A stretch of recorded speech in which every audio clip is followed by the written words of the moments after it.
Bismillahirrahmanirrahim. Assalamualaikum warahmatullahi wabarakatuh. Waalaikumsalam warahmatullahi Waalaikumsalam wabarakatuh. Waalaikumsalam.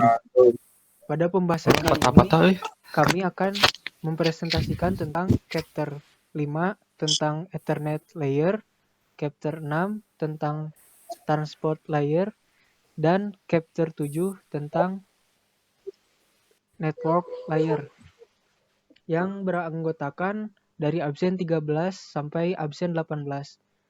Baik, langsung dimulai saja presentasinya mengenai chapter 5 yaitu Ethernet Layer yang dimulai dari saya.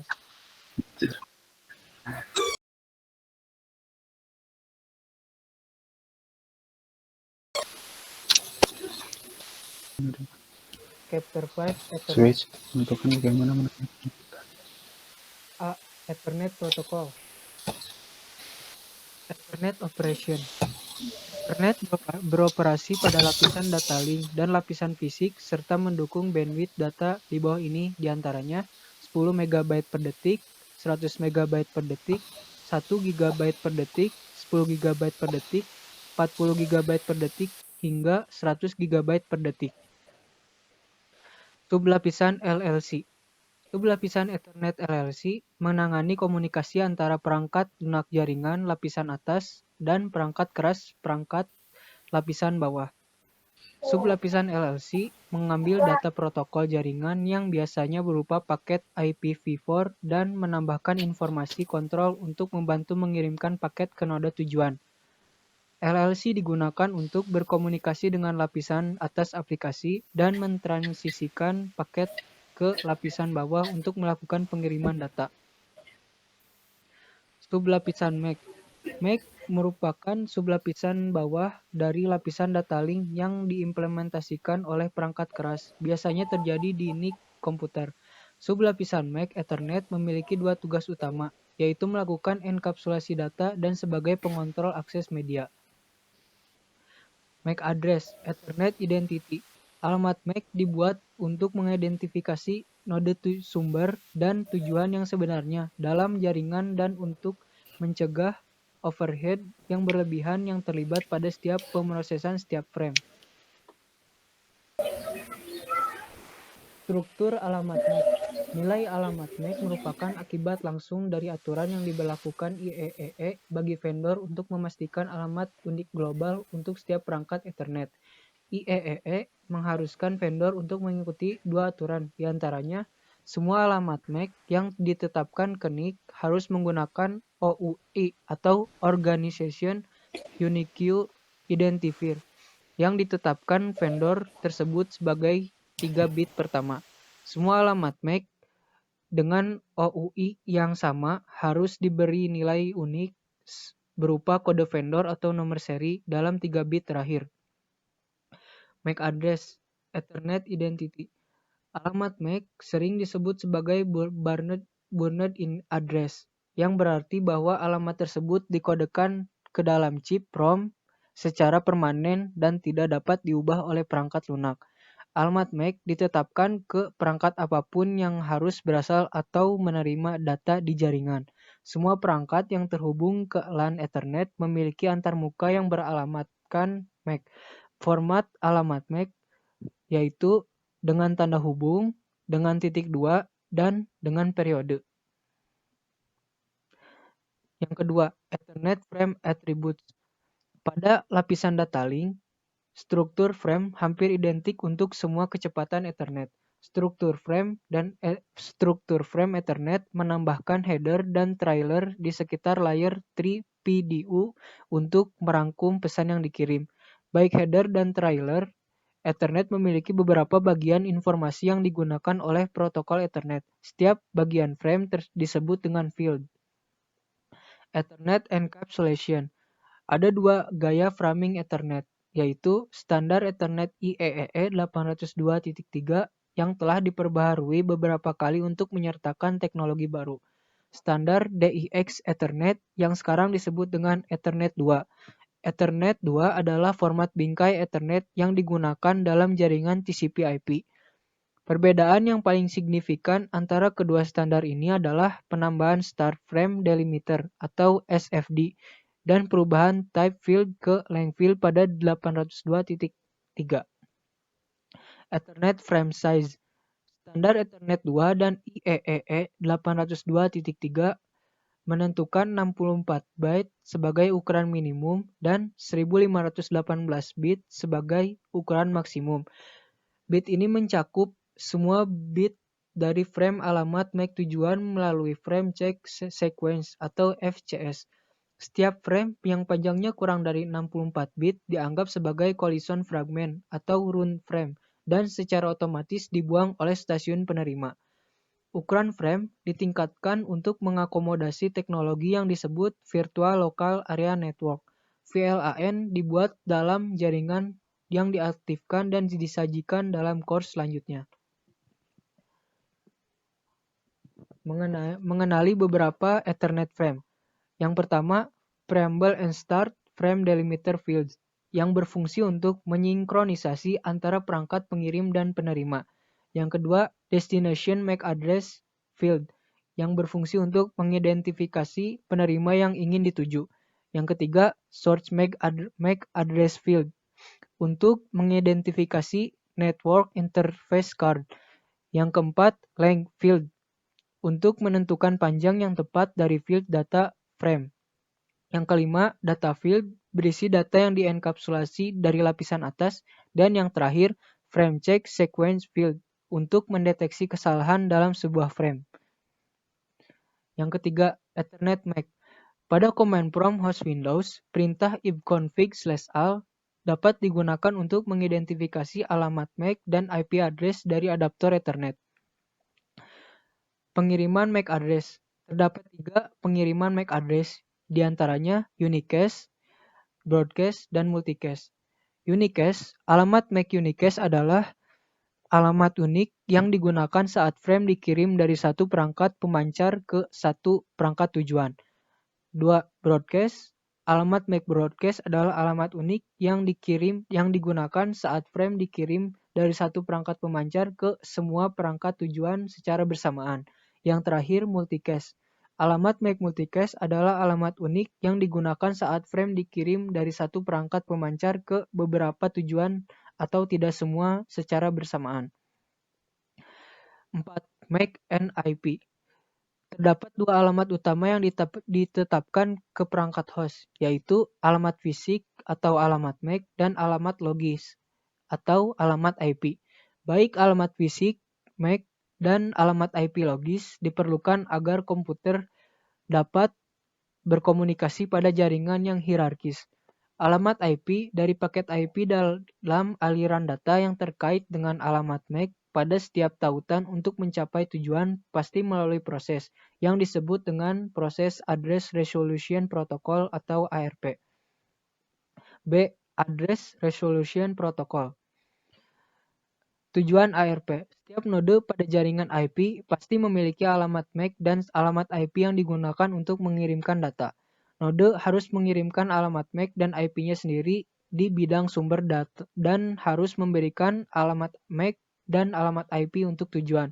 Meskipun alamat IP tujuan akan disediakan oleh lapisan OS yang lebih tinggi, node pengirim memerlukan cara untuk memerlukan alamat MAC tujuan dan untuk tautan Ethernet tertentu. Fungsi ARP. ARP bergantung pada jenis pesan siaran atau broadcast Ethernet dan pesan unicast Ethernet tertentu yang disebut permintaan ARP dan balasan ARP. Protokol ARP menyediakan 2 fungsi dasar, di antaranya menyelesaikan alamat IPv4 ke alamat MAC. Yang kedua, mempertahankan tabel pemetaan. Setiap perangkat memiliki perintah khusus sistem operasi untuk menghapus konten cache ARP. 2. ARP isu atau permasalahan ARP. Permasalahan pada ARP ada 2, yaitu overhead di media dan kurangnya terjamin keamanan. Masalah broadcast dan keamanan yang terkait dengan ARP dapat dikurangi dengan modern switch. Sekian dan terima kasih. Mohon maaf bila ada kesalahan. Wassalamualaikum warahmatullahi wabarakatuh. Waalaikumsalam warahmatullahi Wassalamualaikum wabarakatuh. warahmatullahi wabarakatuh. Baik, untuk selanjutnya Sok. Ilham Muhammad Fauzan untuk melanjutkan chapter 5 tentang Ethernet Layer. Dipersilahkan Ilham.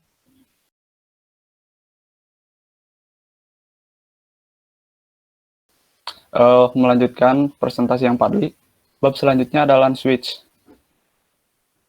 Jadi yang pertama ada switching. Switch menggunakan alamat MAC untuk mengarahkan komunikasi jaringan melalui switch pabrik mereka ke port yang sesuai menuju node tujuan. Switch pabrik adalah sirkuit terintegrasi dan program mesin yang memungkinkan jalur data melalui switch untuk dikontrol. Ada switch MAC address table. Agar switch mengetahui port mana yang digunakan untuk mengirimkan frame unicast, ia harus terlebih dahulu mempelajari node mana yang ada di setiap portnya. Switch menentukan bagaimana cara menangani frame data yang dimasukkan dengan menggunakan tabel alamat MAC-nya. Switch membangun tabel alamat MAC dengan merekam alamat MAC dari node yang terhubung ke masing-masing port. Switch kemudian mengirimkan lalu lintas yang ditunjukkan untuk node tertentu keluar dari port yang dipetakan ke node tersebut untuk transmisi berikutnya. Terus ada duplex setting. Ada dua. Yang pertama half duplex, yang kedua ada full duplex. Yang pertama dari half duplex dulu. Komunikasi half duplex tergantung pada aliran data searah, di mana pengiriman dan penerimaan data tidak bisa dilakukan dalam waktu yang sama. Jika pengirimkan data pada server melakukan transmisi data, maka terjadi tabrakan. Akibatnya, komunikasi half duplex mengimplementasikan CSMA atau CD untuk mengurangi potensi tabrakan, dan mendeteksi hal itu benar-benar terjadi. Yang kedua ada full duplex. Dalam komunikasi full duplex, aliran data bersifat dua arah, sehingga data dapat dikirim dan diterima pada waktu yang saat bersamaan. Dukungan dua arah meningkatkan kinerja dan mengurangi waktu tunggu di antara transmisi. Dalam mode full duplex, sirkuit deteksi tabrakan dinonaktifkan. Frame yang dikirimkan oleh dua node ujung tidak terhubung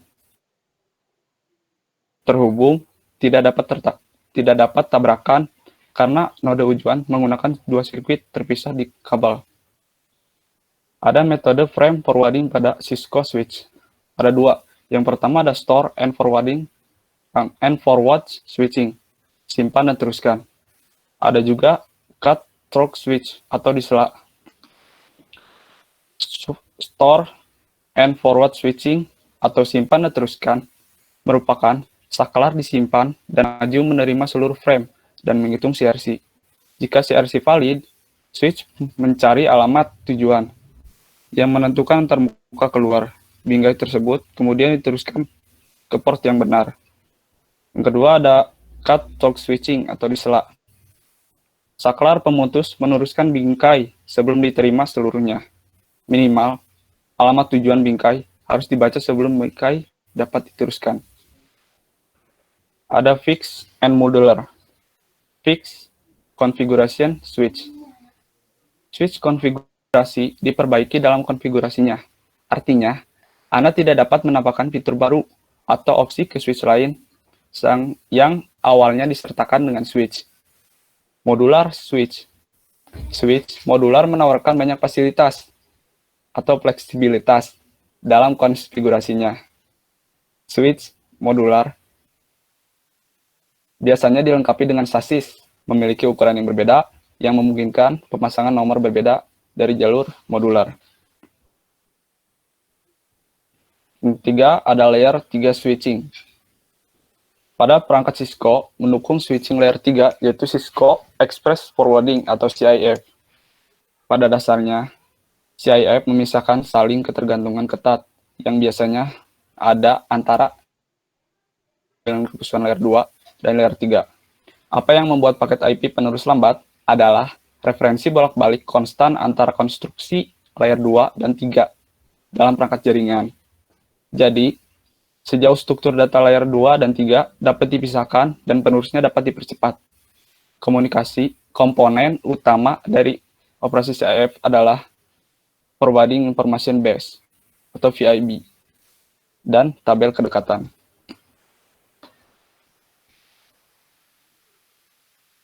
Selanjutnya ada tipe of layer 3 interface. Jenisnya ada 3. Yang pertama, switch virtual interface atau CVI. Antarmuka logis pada saklar yang terkait dengan jaringan antara area lokal virtual atau VLAN.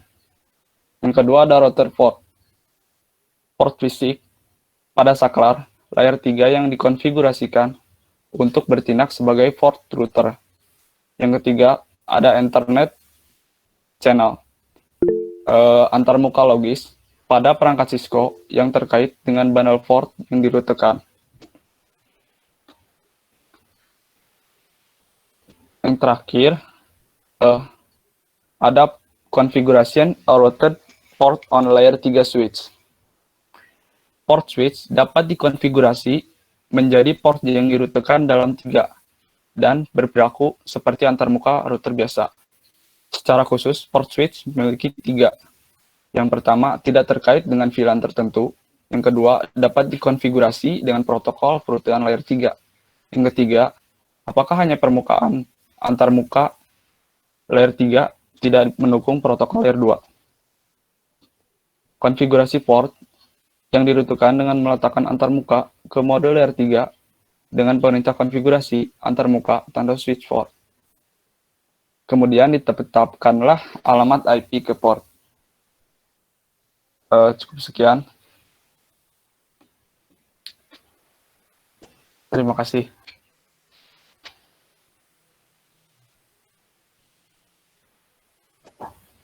Selanjutnya mempresentasikan hasil resume dari chapter 6 tentang network layer yang akan dipresentasikan oleh Karina Nisa Nurfadila. Dipersilahkan.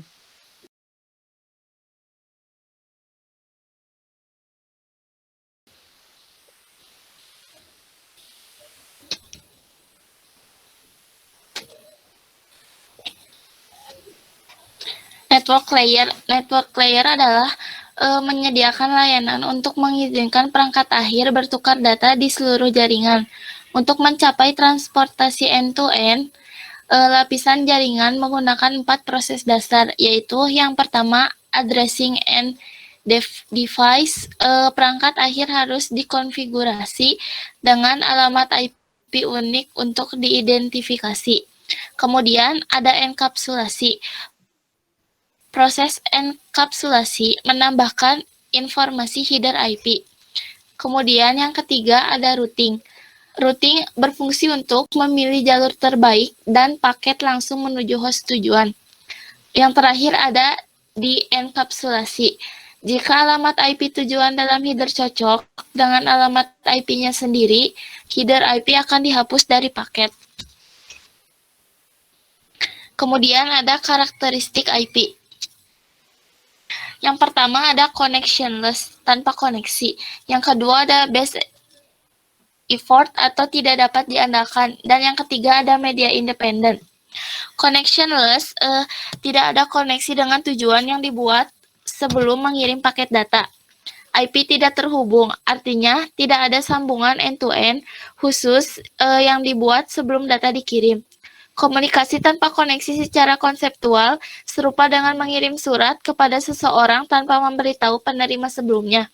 Kemudian yang kedua, base effort adalah pengiriman paket tidak terjamin. Tidak dapat diandalkan, berarti IP tidak memiliki kemampuan untuk mengelola dan memulihkan dari paket yang tidak terkirim atau rusak. Ini karena sementara paket IP dikirim dengan informasi tentang lokasi pengiriman, tidak mengandung informasi yang dapat diproses untuk memberitahu pengirim apakah pengiriman berhasil. Paket mungkin sampai pada tujuan yang rusak, tidak beraturan, atau tidak sama sekali. IP tidak memberikan kemampuan untuk pengiriman ulang paket jika terjadi kesalahan. Kemudian yang ketiga ada media independen, yaitu operasi dan tergantung pada media yang membawa data. Seperti yang ditunjukkan pada gambar media independen pada web Cisco, Paket IP dapat dikomunikasikan sebagai sinyal elektronik melalui kabel tembaga, seperti sinyal optik melalui serat atau tanpa kabel sebagai sinyal radio. Ini adalah tanggung jawab lapisan data link OSI untuk mengambil paket IP dan mempersiapkannya untuk transmisi melalui media komunikasi. Kemudian IPv4 paket header. Paket IPv4 memiliki dua bagian, yaitu header IP yang berfungsi untuk mengidentifikasi karakteristik paket. Kemudian ada payload, yaitu berisi informasi segmen layer 4 dan data aktual. Host forwarding decision. Seorang host dapat mengirim paket ke itu 127.0.0.1 yang disebut sebagai antarmuka loopback. Yang kedua, host dapat mengirim paket ke host lokal. Kemudian host dapat mengirim paket ke host jarak jauh, yaitu host tidak berbagi alamat jaringan yang sama, dan ini berlaku untuk jaringan di jarak yang jauh. Kemudian routing adalah proses mengidentifikasi jalur terbaik ke suatu tujuan. Router yang terhubung ke segmen jaringan lokal disebut sebagai gateway default. Gateway default adalah perangkat yang merutekan lalu lintas dari jaringan lokal ke perangkat di jaringan jarak jauh. Di lingkungan rumah atau bisnis kecil, gateway default sering digunakan untuk menghubungkan jaringan lokal ke internet. Jika Anda menggunakan analogi bahwa jaringan itu sebagai sebuah ruangan, maka gateway default itu seperti pintu. Jika Anda ingin pergi ke ruangan lain atau jaringan, Anda perlu menemukan pintu. Sebagai alternatif, PC atau komputer yang tidak mengetahui alamat IP dari gateway default adalah seperti seseorang dalam sebuah ruangan yang tidak tahu di mana letak pintu.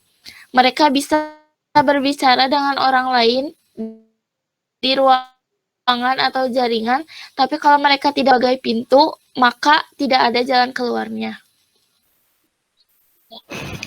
Kemudian ada host routing table. Pada host Windows, perintah print root atau nested R dapat digunakan untuk menampilkan tabel perutean host. Memasukkan perintah tersebut akan menampilkan 3 bagian yang terkait dengan koneksi jaringan TCP/IP saat ini. Yang pertama, daftar antarmuka. Yang kedua, tabel rute IPv4 dan tabel rute IPv6.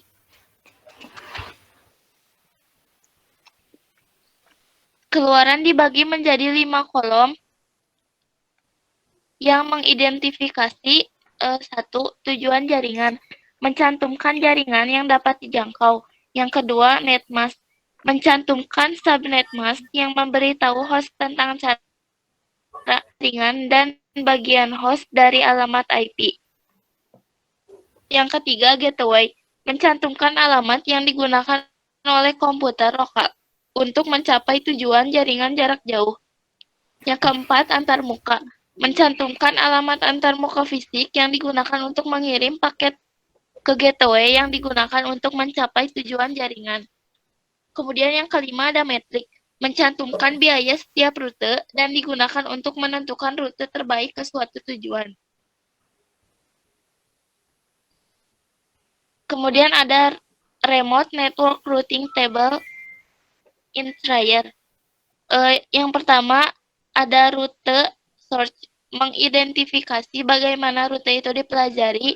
Yang kedua ada destination network yang untuk mengidentifikasi alamat jaringan jarak jauh. Yang ketiga ada administrative distance yang mengidentifikasi kepercayaan dari sumber rute. Yang keempat ada metrik, mengidentifikasi nilai yang ditetapkan untuk menjangkau jaringan jarak jauh. Yang kelima, next hop, mengidentifikasi alamat IP dari router berikutnya untuk meneruskan paket. Yang keenam ada router timestamp, yaitu mengidentifikasi kapan rute terakhir kali terdengar.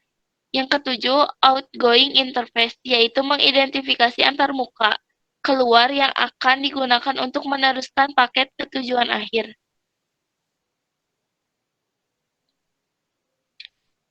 Router. Semua model router pada dasarnya adalah komputer. Sama seperti komputer, tablet, dan perangkat pintar, router juga memerlukan operating system atau OS, Central Processing Unit atau CPU, Random Access Memory atau RAM, dan Read-Only Memory atau ROM. Router memori. Sebuah router memiliki akses ke 4 jenis memori. Yang pertama ada RAM, untuk menyimpan berbagai aplikasi dan proses. Kemudian ada ROM, firmware yang tertanam pada sirkuit terintegrasi di dalam router dan tidak kehilangan isinya saat router kehilangan daya atau di-restart. Yang ketiga ada NVRAM, sebagai penyimpanan permanen untuk file konfigurasi startup. Yang keempat ada flash, sebagai penyimpanan permanen untuk iOS dan file terkait sistem lainnya. iOS disalin dari flash ke RAM selama proses boot. Connecting to a router. Koneksi pada router Cisco dapat dikelompokkan menjadi dua kategori. Yang pertama, port management. Ini adalah konsol dan port tambahan yang digunakan untuk mengkonfigurasi, mengelola, dan memecahkan masalah router. Yang kedua, antarmuka in-band router. Ini adalah antarmuka LAN dan WAN yang dikonfigurasi dengan pengalamatan IP untuk membawa lalu lintas pengguna.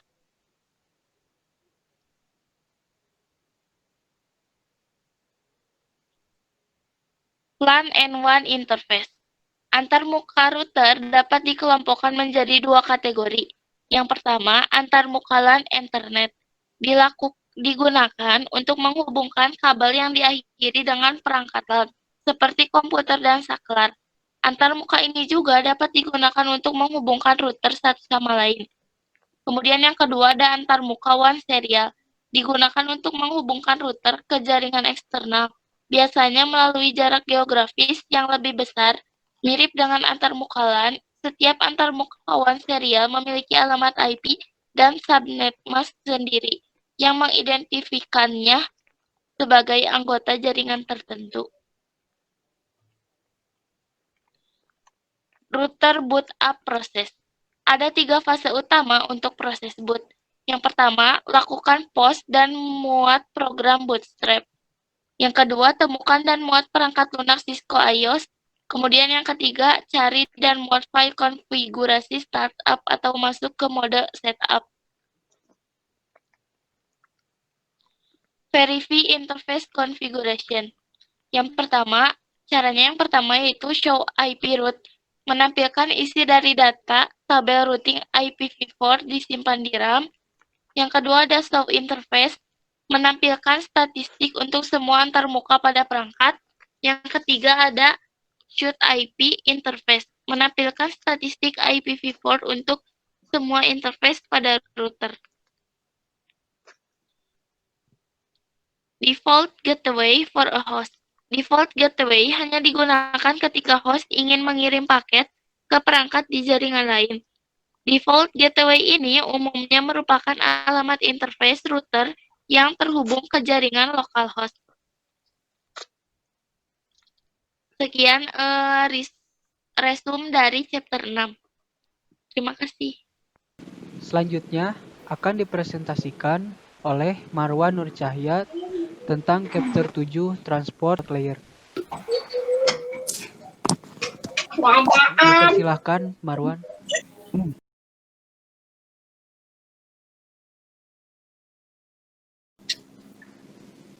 Resume chapter 7. Akan saya merasa jaringan data internet mendukung jaringan manusia dengan menyediakan komunikasi yang andal antar manusia. Dalam satu perangkat, orang dapat menggunakan beberapa aplikasi dan layanan seperti email dan web.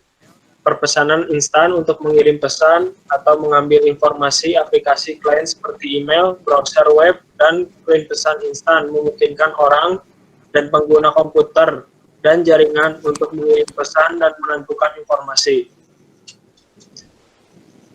Role of the transport layer. Lapisan transport bertanggung jawab untuk membangun sesi komunikasi sementara antar dua aplikasi dan memberikan data antar mereka. Lapisan transport adalah link antar aplikasi, dan lapisan bawah yang bertanggung jawab untuk transmisi jaringan. Ada dua protokol lapisan transport, yaitu Transmisi Control Protocol (TCP) dan User Datagram Protocol (UDP). Tanggung jawab utama dari protokol lapisan transport adalah pelacakan komunikasi individual antara aplikasi pada host sumber dan tujuan, segmentasi data untuk pengelolaan dan pemasangan kembali data yang tersegmentasi menjadi aliran data aplikasi, dan mengidentifikasi aplikasi tetap untuk setiap aliran komunikasi. TCP atau IP menyediakan dua protokol lapisan transport, Transmisi Kontrol Protokol (TCP) dan User Datagram Protokol (UDP). IP menggunakan protokol transport ini untuk mengaktifkan host untuk berkomunikasi dan mentransfer data. Role of the transport layer. Selanjutnya, pada lapisan transport, setiap kumpulan data tertentu yang mengalir antara aplikasi sumber dan aplikasi tujuan dikenal sebagai percakapan. Data harus disiapkan untuk dikirim melalui media dalam bentuk yang dapat diatur. Sebagian besar jaringan memiliki batasan jumlah data yang dapat disertakan dalam satu paket. Protokol lapisan transport memiliki layanan untuk mengelompokkan data aplikasi menjadi blok data dengan ukuran sesuai. Layanan mencakup enkapsulasi pada setiap bagian data. Header digunakan untuk perakit ulang lalu ditambahkan ke setiap blok data. Untuk melewati aliran data, aplikasi dapat transport harus mengidentifikasikan aplikasi target. Maka dari itu, lapisan transport memberi pengenalan pada setiap aplikasi. Mengirim beberapa jenis data, misalnya video streaming melintasi jaringan sebagai satu aliran komunikasi lengkap, dapat menggunakan semua bandwidth yang tersedia dan mencegah komunikasi lain terjadi pada waktu yang sama. Gambar tersebut menunjukkan bahwa membagi data menjadi potongan kecil memungkinkan banyak komunikasi yang berbeda dari banyak pengguna yang berbeda untuk disisipkan multiplex pada jaringan yang sama untuk mengidentifikasikan setiap segmen data. Lapisan transport mengembangkan header yang berisi data biner ke segmen tersebut, header yang berisi bidang bit. Lapisan transport bertanggung jawab untuk mengelola persyaratan keandalan percakapan aplikasi berbeda, memiliki persyaratan keandalan transport berbeda pula. IP berkaitan dengan struktur pengelamatan. TCP IP menyediakan dua protokol lapisan transport, Transport Control Protocol (TCP) dan User Datagram Protocol (UDP). Gambar menunjukkan IP menggunakan protokol transport ini memungkinkan host berkomunikasi dan mentransfer data.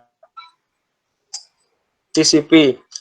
TCP IP menyediakan dua protokol lapisan transport, Transmission Control Protocol (TCP) dan User Datagram Protocol (UDP). IP menggunakan protokol transport untuk mengaktifkan host serta berkomunikasi juga mentransfer data. 3 operasi keandalan dari TCP, segmen data pelacakan yang ditransmisikan, mengakui data yang diterima, mentransmisi data yang tidak diakui. TCP memecah pesan menjadi potongan-potongan kecil dikenal sebagai segmen. Segmen diberi nomor secara berurut dan diteruskan ke proses IP untuk perakitan ke dalam paket. TCP melacak jumlah segmen yang telah dikirim ke host dan aplikasi tertentu. UDP, sedangkan fungsi keandalan TCP menyediakan komunikasi yang lebih kuat antara aplikasi. Mereka juga dikenakan biaya overhead tambahan dan kemungkinan penundaan dalam transmisi. UDP menyediakan fungsi dasar untuk menyampaikan segmen data antara aplikasi yang sesuai dengan sangat sedikit overhead dan pengecekan data. UDP dikenal sebagai protokol pengiriman upaya terbaik. Dengan UDP, tidak ada proses lapisan transport yang menginformasikan pengiriman jika pengiriman yang berhasil telah terjadi. The Right Transport Layer Protocol for the Right Application. TCP UDP adalah protokol transport yang file TCP digunakan sebagai protokol transport, misalnya aplikasi seperti database, browser web, dan client email. Mengharuskan semua data sampai ke tujuan dalam kondisi aslinya. Jika ada data yang kehilangan menyebabkan komunikasi rusak, tidak lengkap, dan tidak dapat dibaca, oleh karena itu dirancang menggunakan TCP. Aplikasi dapat mentolerir beberapa kehilangan data selama transmisi melalui jaringan, tetapi penundaan transmisi tidak dapat diterima. UDP pilihan baik untuk aplikasi ini karena lebih sedikit overhead jaringan yang diperlukan. Radio internet contoh lain dari aplikasi yang menggunakan UDP. Jika pesan hilang saat perjalanan, pesan tidak dikirim ulang. Jika TCP digunakan dan paket yang hilang dikirim ulang, transmisi akan berhenti untuk menerima agar gangguan terlihat. TCP, Transport Control Protocol TCP. TCP awalnya dijelaskan dalam RFC 793. Selain mendukung fungsi dasar segmen data reassembly, TCP juga menyediakan connection-oriented, pengiriman yang handal, memerintah rekonstruksi data, kontrol aliran. TCP adalah protokol berorientasi koneksi adalah menetapkan permanen antara perangkat sumber dan tujuan. TCP dapat mengimplementasikan metode untuk memastikan pengiriman data andal. TCP dapat memastikan bahwa semua bagian sampai tujuan. Dengan penomoran dan pengurutan segmen, TCP dapat memastikan bahwa segmen ini dipasang kembali ke urutan yang benar. TCP dapat mengatur jumlah data yang dikirim dengan sumber. Role of TCP. TCP menimbulkan overhead tambahan untuk mendapatkan fungsi-fungsi ini. Setiap segmen TCP memiliki 20 bit overhead dan header encapsulating data lapisan aplikasi. Ini jauh lebih besar daripada UDP yang hanya memiliki 8 bit overhead extra over, termasuk nomor urut 32 bit digunakan untuk tujuan data reassembly, nomor acknowledgement 32 bit menunjukkan data yang telah diterima, panjang header 4 bit dikenal sebagai data offset menunjukkan panjang header TCP. Reserved 6 bit bidang ini dicadangkan untuk masa depan. Bit control 6 bit termasuk kode bit atau bendera yang menunjukkan tujuan dan fungsi dari segmen TCP. Window size 16 bit menunjukkan jumlah segmen dapat diterima pada satu waktu. Checksum 16 bit digunakan untuk pemeriksaan error dan header segmen data. Urgen 16 bit menunjukkan jika data mendesak. Contoh aplikasi yang menggunakan TCP adalah web browser, email, dan transfer file. UDP. UDP adalah protokol transport ringan menawarkan segmen data yang sama dengan reassembly TCP tetapi tanpa kehandalan TCP dan flow control. UDP adalah suatu protokol sederhana. Berikut fitur-fitur UDP. Connectionless. UDP tidak membuat sambungan antara host sebelum data dapat dikirim dan diterima. Pengiriman tidak dapat diandalkan. UDP tidak menyediakan layanan untuk memastikan bahwa data dikirim berhasil. Tidak ada proses dalam UDP memiliki pengiriman memancarkan kembali data yang hilang atau rusak. Tidak ada perintah data rekonstruksi. UDP tidak menyediakan mekanisme untuk memasangkan kembali data dalam urutan aslinya. Data tersebut hanya disampaikan ke aplikasi di urutan yang tiba.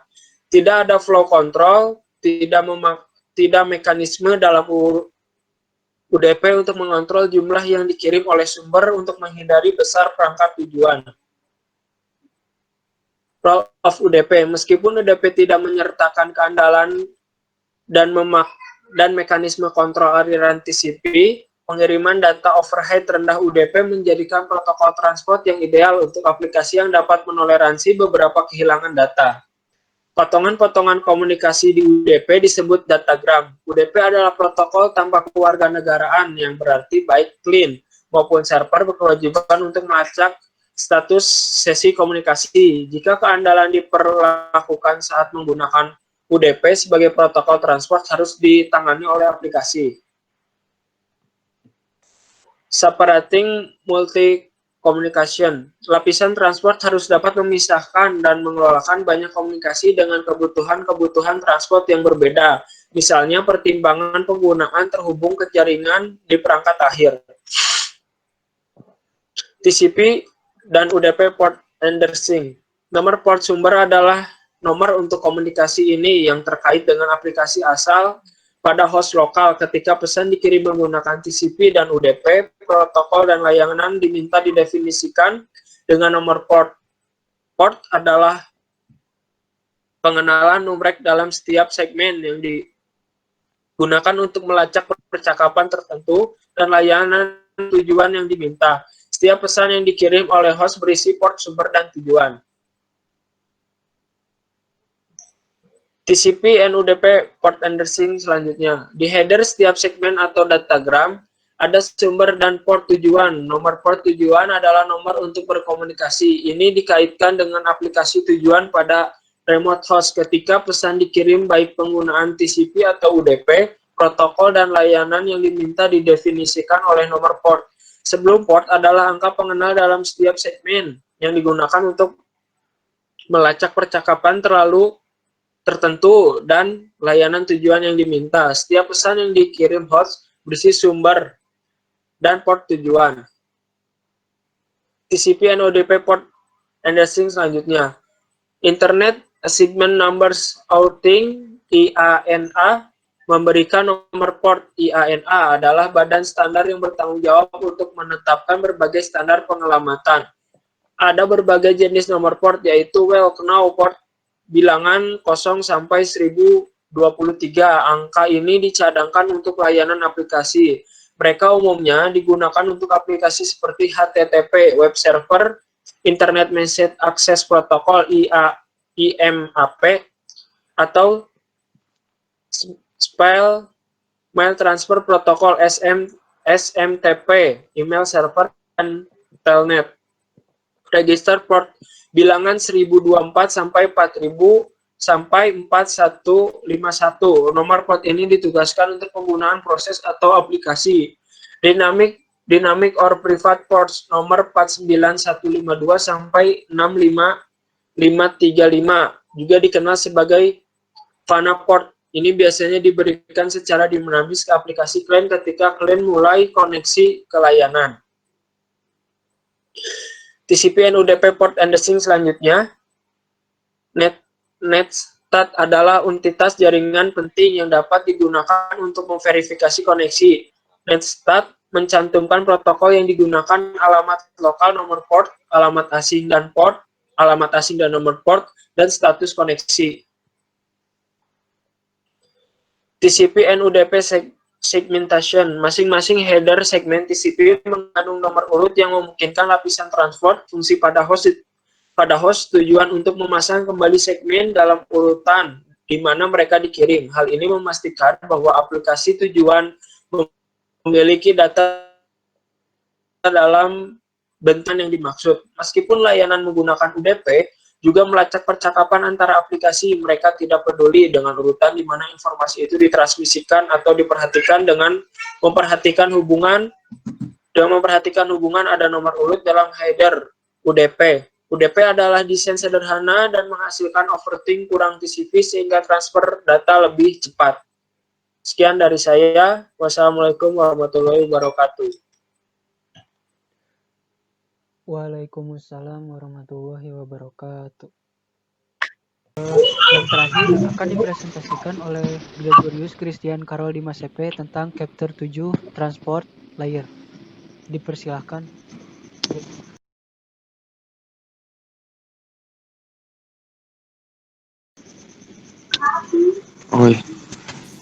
Bagian 7.2 itu TCP dan UDP.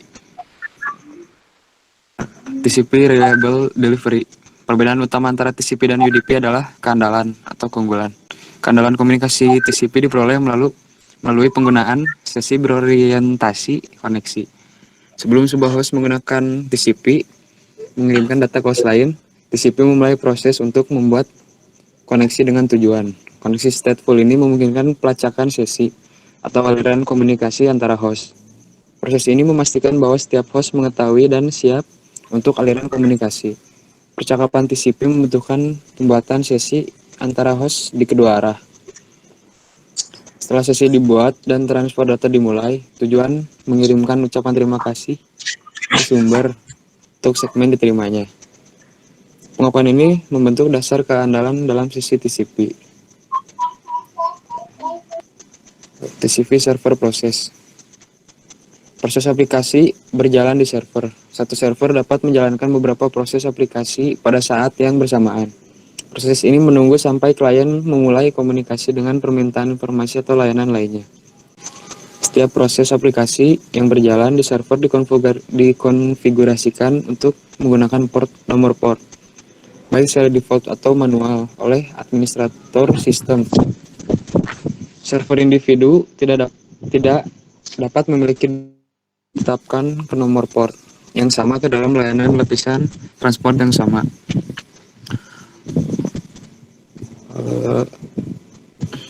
Host yang menjalankan aplikasi server web dan aplikasi transfer file tidak dapat mengkonfigurasikan keduanya untuk menggunakan port yang sama, misalnya port TCP 808. Biasanya server menyediakan lebih dari satu layanan pada saat yang sama, seperti server web dan server FTP. Salah satu cara untuk meningkatkan keamanan di server adalah dengan membatasi akses server hanya ke port yang terkait dengan layanan dan aplikasi yang harus dapat diakses oleh pemohon resmi. TCP Connection Establishment and Termination. Ketika dua host berkomunikasi menggunakan TCP, koneksi dibuat sebelum data dapat dipertukarkan. Setelah komunikasi selesai, sesi ditutup dan koneksi diakhiri. Mekanisme koneksi dan sesi mengaktifkan fungsi keandalan TCP. Host melacak setiap segmen data dalam satu sesi dan bertukar informasi tentang data apa yang diterima menggunakan informasi di header TCP. Untuk membuat koneksi, tuan rumah melakukan three-way handshake. Bit control di header TCP menunjukkan kemajuan dan status koneksi. Three-way handshake itu menetapkan bahwa perangkat tujuan ada di jaringan, memverifikasi bahwa perangkat tujuan memiliki layanan aktif, dan menerima permintaan pada nomor port tujuan yang ingin digunakan oleh klien yang memulai untuk sesi tersebut. This memberitahu perangkat tujuan bahwa klien sumber bermaksud untuk membuat sesi komunikasi pada nomor port tersebut. Dalam koneksi TCP, klien host membuat koneksi dengan server. 3 langkah dalam pembuatan koneksi TCP adalah: langkah 1, klien yang memulai meminta sesi komunikasi klien ke server dengan server. Langkah kedua, server mengakui sesi komunikasi klien ke server dan meminta sesi komunikasi server ke klien. Langkah ketiga, klien memulai mengakui sesi komunikasi server ke klien. TCP Connection Establishment and Termination, lanjutan yang tadi.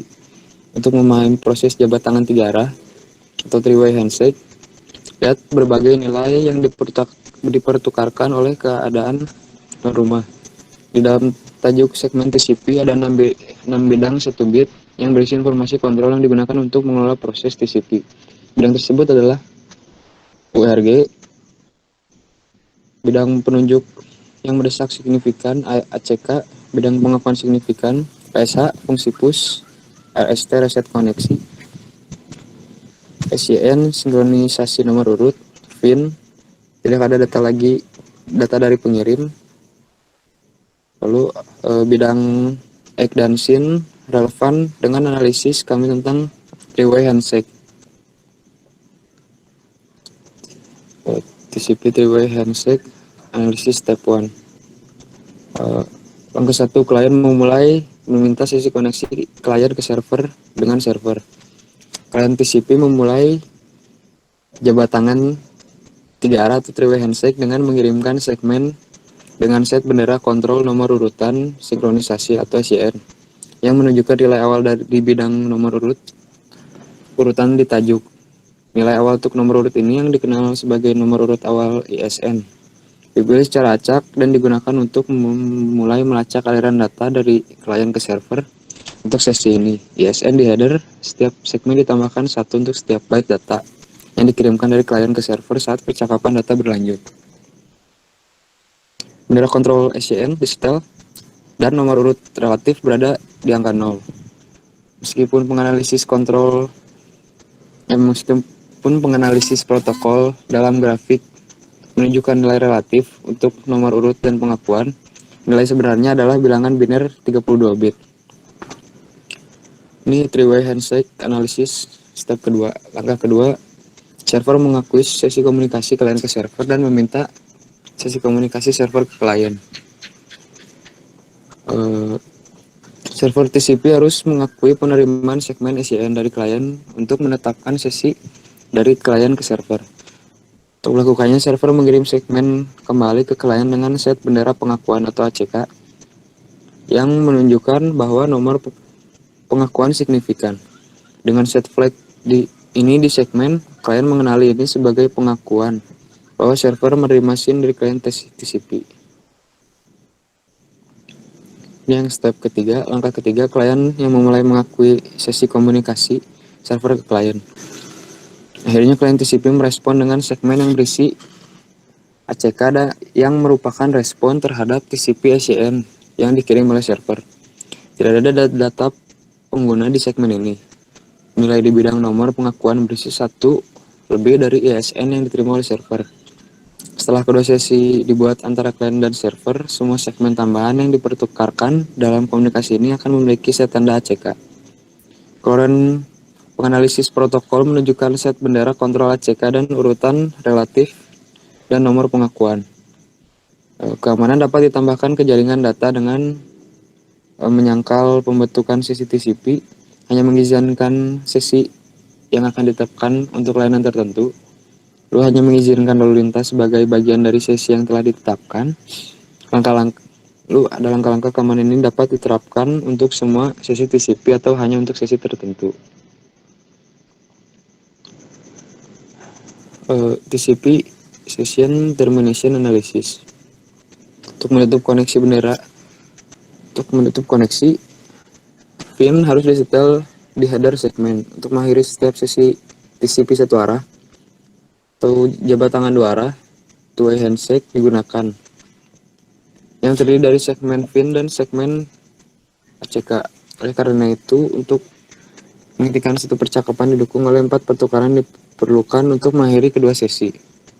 Maka pertama, ketika klien tidak memiliki lebih banyak data untuk dikirimkan dalam aliran, ia mengirimkan segmen dengan set bendera pin. Langkah kedua, server mengirimkan ACK untuk mengakui penerimaan pin untuk mengakhiri sesi dari klien ke server. Langkah ke klien untuk mengakhiri sesi server ke klien. Langkah keempat, klien menanggapi dengan ACK untuk mengakui pin dari server. Reliability and flow control.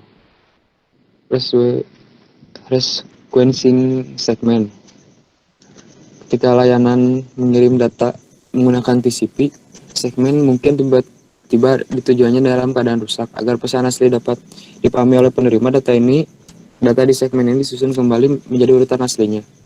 Nomor urutan ditetapkan di header setiap paket untuk mencapai tujuan ini. Selama pengaturan sesi, nomor urutan awal ISN ditetapkan. ISN ini mewakili nilai untuk byte untuk sesi ini dikirimkan ke aplikasi penerima. Saat data ditransmisikan selama sesi, nomor urut bertambah dengan jumlah byte yang telah dikirim. Pelacakan byte data ini memungkinkan setiap segmen untuk diidentifikasi dan diakui secara unik. Segmen yang hilang dapat diidentifikasi. TCP reliability, acknowledgement, and window size. Confirming receipt of segment. Salah satu fungsi TCP adalah memastikan bahwa setiap segmen mencapai tujuannya. Layanan TCP pada host tujuan mengakui data yang telah diterima oleh aplikasi sumber. Nomor urut SEK dan nomor pengakuan ACK digunakan bersama untuk mengkonfirmasi penerimaan byte data yang terkandung dalam segmen yang ditransmisikan. Nomor sek menunjukkan jumlah relatif byte yang telah dikirim dalam sesi ini, termasuk byte segmen saat ini.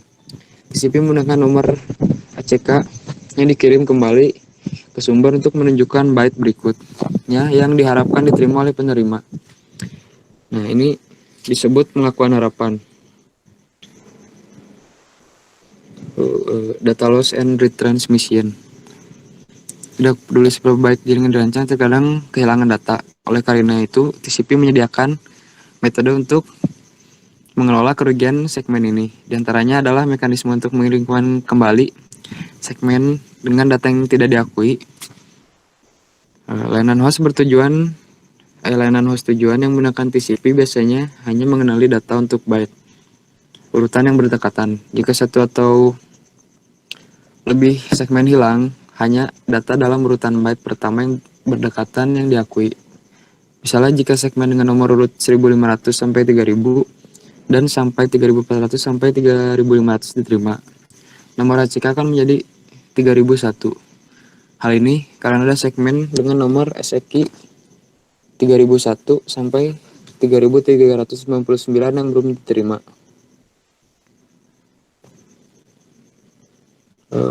Flow control. TCP juga menyediakan mekanisme kontrol aliran. Kontrol aliran membantu menjaga keandalan transmisi dengan menyesuaikan laju aliran data antara sumber dan tujuan untuk sesi tertentu. Kontrol aliran dilakukan dengan membatasi jumlah segmen data yang diteruskan pada satu waktu dan dengan meminta tanda terima sebelum mengirim lebih banyak. Untuk mencapai kontrol aliran, hal pertama yang dilakukan oleh TCP adalah jumlah segmen data yang dapat diterima perangkat tujuan. Bila TCP menyertakan bidang 16 bit yang disebut ukuran jendela. Ini adalah jumlah byte yang dapat diterima dan diproses oleh perangkat tujuan sesi TCP pada satu waktu. Ukuran jendela awal disepakati selama pemuluhan sesi melalui jabat tangan 3 arah antara sumber dan tujuan. Setelah itu, perangkat sumber harus membatasi jumlah segmen yang dikirim ke perangkat tujuan berdasarkan ukuran jendela. Hanya setelah perangkat sumber menerima pengakuan bahwa segmen data telah diterima, dapatkah perangkat terus mengirimkan lebih banyak data untuk sesi tersebut. Pada reducing window size.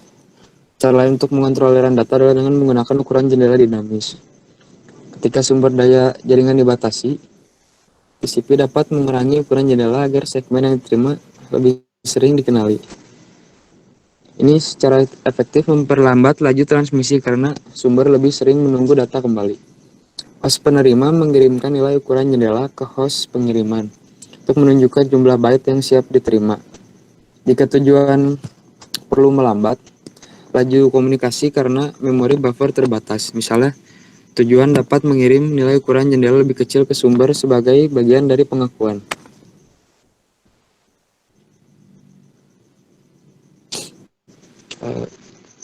UDP Communication. UDP Low Overhead versus Reliability. UDP adalah protokol sederhana yang menyediakan fungsi lapisan transport dasar. Ini memiliki overhead yang jauh lebih rendah daripada TCP karena tidak berorientasi koneksi dan tidak mendapatkan transmisi ulang, pengurutan dan mekanisme kontrol aliran yang memberikan keandalan. Ini tidak berarti bahwa aplikasi yang menggunakan UDP selalu tidak dapat diandalkan. Juga tidak berarti bahwa UDP adalah protokol yang lebih rendah. Ini berarti bahwa fungsi-fungsi ini tidak disediakan oleh protokol lapisan transport dan harus diterapkan ke tempat lain jika diperlukan, meskipun jumlah total lalu lintas UDP yang ditemukan jaringan umum seringkali relatif rendah. Protokol lapisan aplikasi utama yang menggunakan UDP meliputi sistem nama domain atau DNS, Simple Network Management Protocol (SNMP), protokol konfigurasi host dinamis (DHCP), Routing Information Protocol atau RIP, Trivial File Transfer Protocol (TFTP), telepon IP atau Voice over IP (VoIP), dan game online.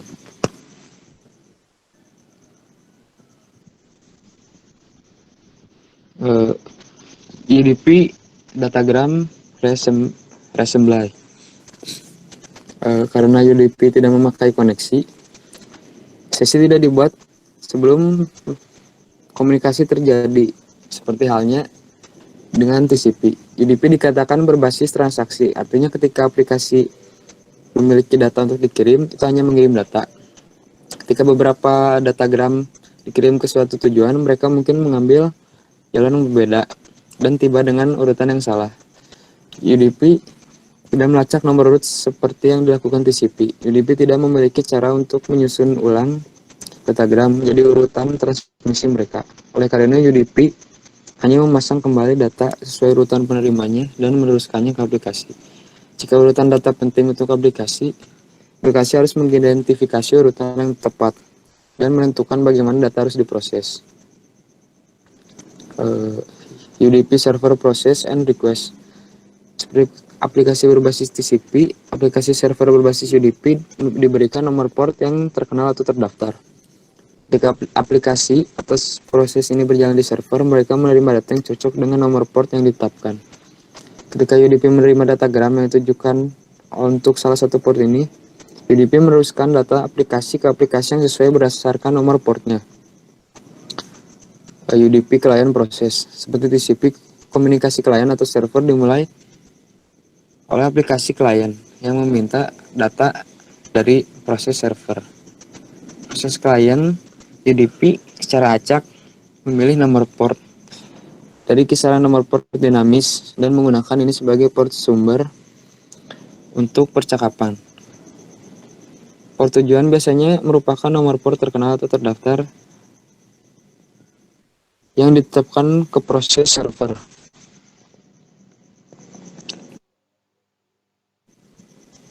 TCP or UDP. Banyak aplikasi yang membutuhkan keandalan dan layanan lain yang disediakan oleh TCP.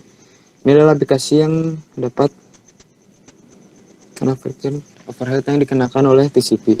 Hal ini membuat TCP paling cocok untuk aplikasi yang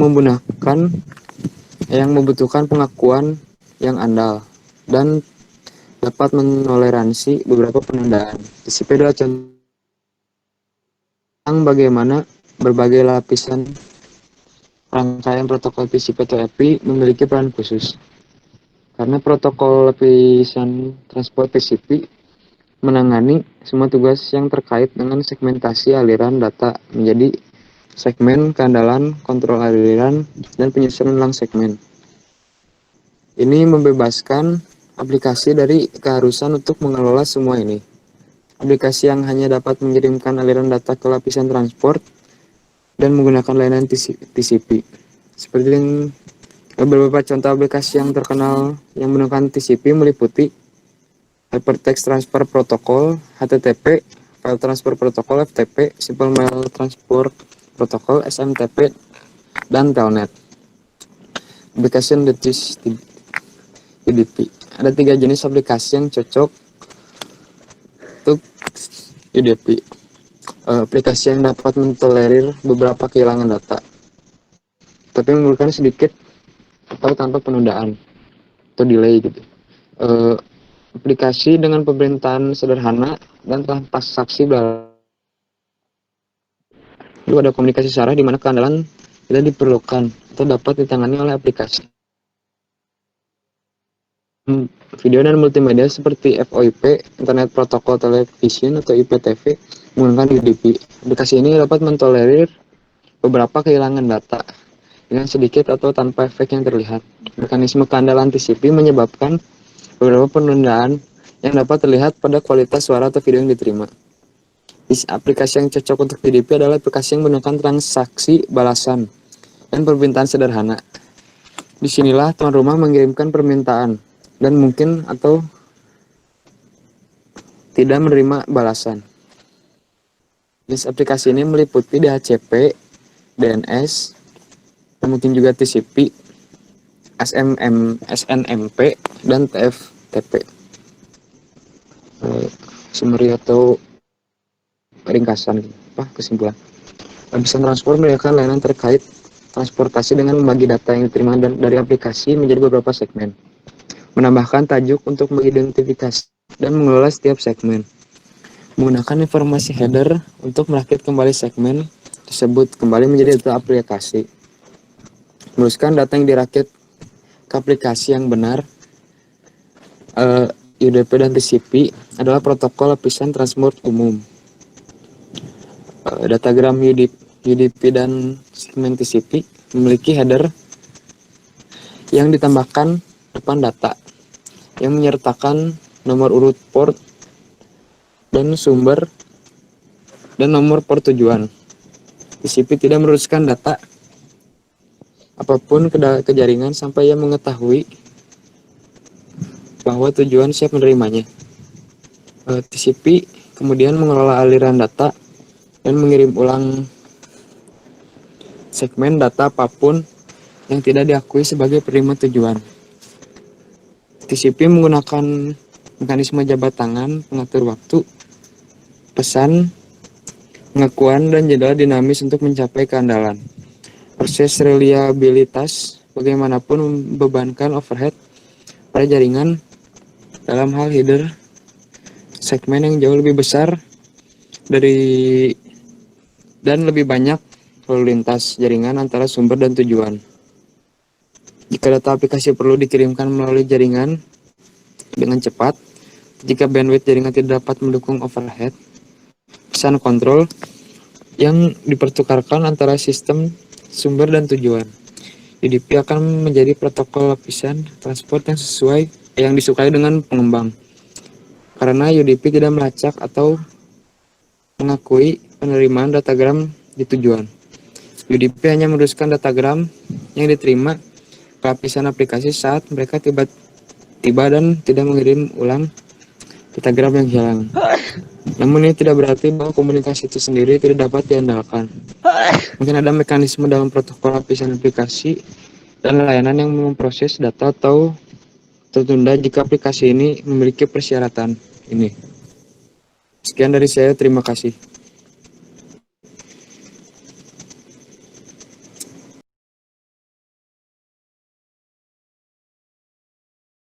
Baik, selanjutnya akan dilanjutkan pada sesi diskusi.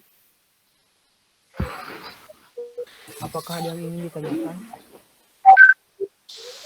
Ya, saya ingin menanyakan kepada Fadli Muhammad Habibi. Ya. Perkenalkan, nama saya Maranur Cahya. Di sini saya akan menanyakan kepada Fadli Muhammad Habibi.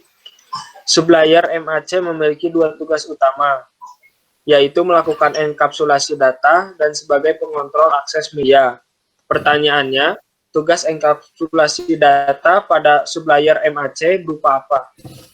Nah, tugas enkapsulasi data pada sublayer MAC itu ada 3. Yang pertama, sebagai pembatas frame. Proses frame atau proses pembingkaian menyediakan pembatas penting yang digunakan untuk mengidentifikasi sekelompok bit yang membentuk bingkai. Proses ini menyediakan sinkronisasi antara node pengirim dan penerima. Yang kedua, itu ada pengalamatan proses enkapsulasi. Yang kedua itu pengalamatan. Proses enkapsulasi juga menyediakan pengalamatan yang penting. Proses enkapsulasi juga menyediakan pengalamatan lapisan data link. Setiap header Ethernet yang ditambahkan di dalam frame berisi alamat fisik atau alamat MAC yang memungkinkan frame dikirim ke node tujuan. Yang ketiga, itu ada mendeteksi kesalahan. Setiap frame Ethernet berisi trailer dengan Cyclic Redundancy Check atau CRC dari konten frame. Setelah penerimaan frame, node penerimaan membuat CRC untuk dibandingkan dengan yang ada di frame. Jika dua kalkulasi CRC ini cocok dan frame tersebut dapat dipercaya.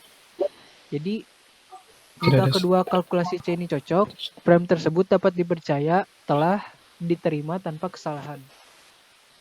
Apakah sudah cukup, Marwan? Ya, cukup. Puas, Li. Makasih, Li. Siap, sama-sama. Apakah ada yang ingin ditanyakan lagi?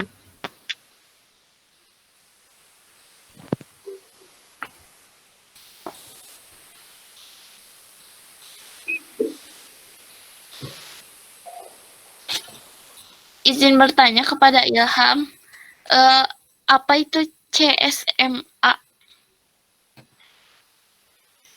Izin menjawab pertanyaan. Jadi, MAT biasanya digunakan untuk pendeteksi pertama jika media membawa sinyal.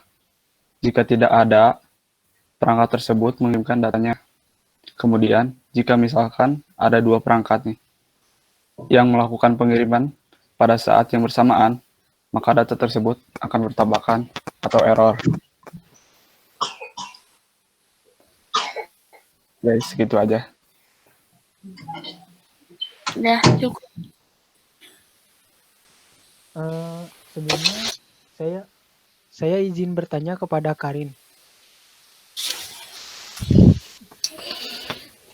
Mengapa NAT tidak diperlukan pada IPv6 atau IPv6? Ya, izin menjawab pertanyaan Fadli. Kenapa sih NAT tidak diperlukan di IPv6? Karena setiap host atau pengguna bisa mendapatkan alamat jaringan IPv6 publik karena jumlah alamat IPv6 yang tersedia sangat besar. Masalah konektivitas ujung ke ujung yang disebabkan oleh NAT diselesaikan karena jumlah rute meningkat dengan jumlah node yang tersambung ke internet. Karena IPv6 memiliki keamanan terintegrasi, tidak perlu menyembunyikan alamat IPv6 jaringan internal. Masalah yang diinduksi oleh aplikasi NAT diselesaikan karena header IPv6 meningkatkan penanganan paket oleh router perantara. Ya, segitu jawabannya. Cukup. Terima kasih, Karin.